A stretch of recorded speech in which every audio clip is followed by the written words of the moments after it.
रामचरितमानस अर्थ सही चैनल पर आप सभी का अभिनंदन है। बहुत सुंदर प्रसंग चल रहा है रामचरितमानस में इस समय। कल के प्रसंग में हमने देखा था कि किस तरह से रामचंद्र जी चंद्रमा को देखकर सीता जी के मुख का वर्णन कर रहे हैं, उनकी छवि का वर्णन कर रहे हैं और किस तरह से कह रहे हैं कि चंद्रमा तो उनके सामने कुछ भी नहीं है एक तरह से। तो बहुत सुंदर तरीके से उन्होंने सीता जी की सुंदरता का वर्णन किया है। साथ ही जो विश्वामित्र जी हैं उनके पास शतानंद को भेजा है जनक जी ने कि दोनों भाइयों को बुलावा भेजना है, दोनों को बुलाना है, और विश्वामित्र जी ने भी दोनों भाइयों को आशीर्वाद दिया है। तो आगे का प्रसंग शुरू करते हैं, जुड़े रहिएगा। राजकुंवर ते ही अवसर आए, मनहु मनोहरता तन छाए। गुण सागर नागर बरबीरा, सुंदर श्यामल गौर शरीरा। उसी समय राजकुमार राम और लक्ष्मण वहां आए। वे ऐसे सुंदर है मानो साक्षात मनोहरता ही उनके शरीरों पर छा रही हो। सुंदर सांवला और गोरा उनका शरीर है। वे गुणों के समुद्र, चतुर और उत्तम वीर हैं। राज समाज विराज तरूरे, उड़गन महु जनु जुग विध पूरे। जिनके रही भावना जैसी, प्रभु मूरत तिन देखी तैसी। वे राजाओं के समाज में ऐसे सुशोभित हो रहे हैं मानो तारागणों के बीच दो पूर्ण चंद्रमा हो। जिनकी जैसी भावना थी, प्रभु की मूर्ति उन्होंने वैसी ही देखी। देखहि रूप महारन धीरा, मनहु वीर रस धरे शरीरा। डरे कुटिल नृप प्रभु निहारी, मनहु भयानक मूर्ति भारी। महान रणधीर राजा लोग श्री रामचंद्र जी के रूप को ऐसा देख रहे हैं मानो स्वयं वीर रस शरीर धारण किए हो। कुटिल राजा प्रभु को देखकर डर गए, मानो बड़ी भयानक मूर्ति हो। यानी जो जैसा था उसने उसी तरह से श्री राम को देखा। रहे असुर छल छोने प्रवेशा, तिन प्रभु प्रकट काल सम देखा। पूर्वासिन देखे दो भाई, नरभूषण लोचन सुखदाई। छल से जो राक्षस महाराजाओं के वेश में बैठे थे, उन्होंने प्रभु को प्रत्यक्ष काल के समान देखा।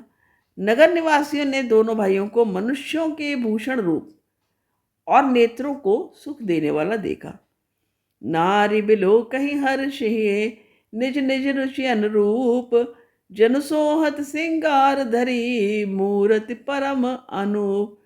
स्त्रियां हृदय में हर्षित होकर अपनी अपनी रुचि के अनुसार उन्हें देख रही हैं, मानो श्रृंगार से परम अनुपम मूर्ति धारण किए सुशोभित हो रहा हो।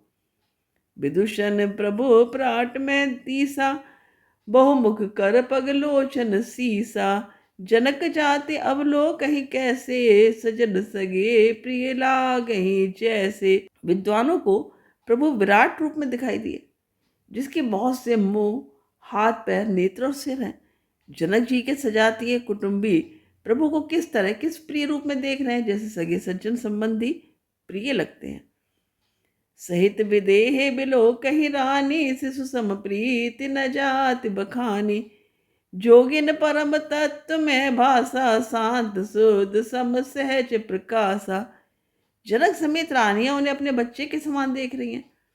उनकी प्रीति का वर्णन नहीं किया जा सकता। योगियों को वे शांत, शुद्ध, सम और स्वतः प्रकाश परम तत्व के रूप में दिखे। हरि भगतन देखे दो भ्राता, इष्ट देव इव सब सुखदाता। राम ही चितव भाए जहि सिया, सो स्नेह सुख नहीं कथनीया। हरि भक्तों ने दोनों भाइयों को सब सुखों के देने वाले इष्ट देव के समान देखा। सीता जी जिस भाव से श्री रामचंद्र जी को देख रही हैं, वह स्नेह और सुख तो कहने में ही नहीं आता। उर अनुभवति न कहि सक सो, कवन प्रकार कहे कवि को। ए विधि रहा जाहि जस भाऊ, तेहि तस देखो कौशल राऊ। उस स्नेह और सुख का वे हृदय में अनुभव कर रही हैं, पर वह उसे कह भी नहीं सकती। फिर कोई कवि उसे किस प्रकार कह सकता है। इस प्रकार जिसका जैसा भाव था, उसने कौशलाधीश श्री रामचंद्र जी को वैसा ही देखा। राजत राज समाज में है कौशल राज किशोर, सुंदर श्यामल गौर तन विश्व बिलोचन चोर। सुंदर सांवले और गोरे शरीर वाले तथा विश्ववर के नेत्रों को चुराने वाले कोसलाधीश के कुमार राज समाज में इस प्रकार सुशोभित हो रहे हैं। सहज मनोहर मूरत दो, कोटि काम उपमा लघु सो, शरद चंद निंदक मुखनी के, नीरज नैन भाव तेजी के। दोनों मूर्तियां स्वभाव से ही बिना किसी बनाव श्रृंगार के मन को हरने वाली हैं। करोड़ों कामदेवों की उपमा भी उनके लिए तुच्छ है। उनके सुंदर मुख शरद पूर्णिमा की चंद्रमा की भी निंदा करने वाले, उसे नीचा दिखाने वाले हैं, और कमल के समान नेत्र मन को बहुत ही भाते हैं। चितवनी चारु मार मनोहरनी, भावत हृदय जाति नहीं बरनी, कल कपोल श्रुति कुंडल लोला, चिबुक अधर सुंदर मृदु बोला। सुंदर चितवन सारे संसार के मन को हरने वाले कामदेव के भी मन को हरने वाली है। वह हृदय को बहुत ही प्यारी लगती है, पर उसका वर्णन नहीं किया जा सकता। सुंदर गाल हैं, कानों में चंचल झूमते हुए कुंडल हैं, ठोड़ी और अधर यानी होंठ बहुत सुंदर हैं, कोमल वाणी है। कुमुद बंद कर निंदक हासा, ब्रकट बिकट मनोहर नासा, भाल विशाल तिलक झलकाही, कच विलो के अली अवल लजाही। हंसी चंद्रमा की किरणों का तिरस्कार करने वाली है, बाहें टेढ़ी और नासिका मनोहर है। ऊंचे चौड़े ललाट पर तिलक झलक रहे हैं, दीप्तिमान हो रहे हैं। काले घुंघराले वालों को देखकर भौरों की पंक्तियां भी लजा जाती हैं।